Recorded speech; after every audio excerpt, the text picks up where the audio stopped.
kulang pe abol ki simo ko ve bo amo sa bol pe ko lien he e pi bol ham ko he ale dana aga o pa ki ji he niau ti hello Ramu, ai pi chui te le na bola mu. ei ta bang single ho hen amo chan neo nei mu ta bu na ne ta nei ngai ji am ki ho ta bang he normal a Kan do go la kan say gela ngai di dan ta he na ha se ya le amo jo team jo ki de he Dam. ta hin lang ka jun han hin Tu bien no do. nam ching kholai ka ge hon hin YouTube ne pa ki pa min. Nunga mo de jol de ngala na min. Aka sa nga bang jol de. Min aka ra si de min. Abam ra si ti he na. To sa lo lung neo hi to nunga do ki tu lung neo lo de tu. Ni ga se de ho hen. Ya ka chi mo ko iza wa lo na pa ko lo hen. Ala nunga ho yong ko do mani tan te ta. I jol num ki lo. Mi o sil ti do ge la. A ho le le ka chi mo he. Nom ne lo ta ma ta min. Ta tu ka nunga ni ol ding wa le. A ho ho le ka chin sin go lo min nang. Nunga tu khabe zo la lu nya lo de he la yan jong khabe zo la koi num dham na ni ve ge an ma thum ve ge an lo le gu de za pasal nunga tu de se dam na no hoen anum poita nunga da pa na ke sa de mong he ke sa wa nga ta ho ta hata khat asu na ya ne ho ta bunya tam ne pe na bol tam te na ho ta hata khat na ho ron ho da ta mo nang nan le ho ra fa ta numa impress nge nga ta ta ate din kha ga sel be na nunga nul pha no le nung sit tan na de tan hiyong le nung sit na kya he sa wa le ta nung sit na ya sa wa le ama nu ki sa ki din ki sa ki de bo se sa ki de hi a tu nung sit ta bang nung sit lu ta bang ya tam la wa num ni tu no mai tu ase ha pa pa he de ki na te mo na nunga he ro tu nung chon hi ta ta he ki ho gam lang ti di dan ki ho kho ka chi du tai chi va kom anon anal ta ve num no wong gam he eng sel jing chana natang eng sel jing gam hu anomin ne la cha jong pun na hi in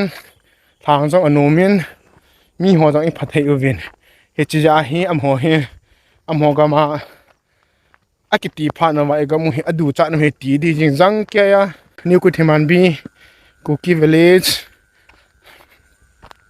playground cha hi in galma sanga cha football kana pe azio hilang sa he volleyball kana be azio hi in galom pha na langa ki chim thei ta lo a chi ho jong ki cha diu dewa chi he tai pijenam ti teng le hilaya he ama chi na chan he anoi lang khu mail he ga ma ta in hilang si le ho cookie ho ga ma hi e nunga hoin mul han yo pha le melen ve ta ki ma nunga ko yo pha le melen ka ve pon ma tan ho le van ken nunga ko pha le melen ka ve pon ho le van ka ve pon ka mina ka ne aw la na ma sanga nyu ki thema bi tu nga ma sanga ta na mi no spule san je bir ko yo tholo hen to ga la ka na he i pong le ki thong he te mi ha mi mlo dan dan tu na tyo na ki tho he te to ke paw men ilung gel ho ilung hal no ho chole ipu na no aman na dinga ga to jong la nu mi ti thu hi in tunia langa nu ten yong kho atong ngai honin kusunga ho kusung gol hang ho upa ho sunla jana duty pu ho dinga bu hun pi han hen to ngai mong honin kusunga ho jong na to ngai ovin chele gam pa ma hon jong tha le jong in pang thei te hi jong le abor thei kham wa tawna hi in sumle pa hi in an ki tho pi ji win jona changa ke pa thu kai phungin ke lung gel in wang kam pa ma chi do ho jong ko oi mo pon inam ho ko oi mo pon mi hi hi na ki banglo hi in nang le ke lung gel jong ki banglo de hi na he ja achu am ho jong abui na me the hin gal hi mena chu bui men gal ki cha mena chu za mu hi di lo hi in am bui ji wa cha chi do hin tin chule kusunga mo chan gamle go angai lu jiwa hin te ting ka gyalin ji en min wang adu da en se han la khat mo sang khat thim chu sa yong le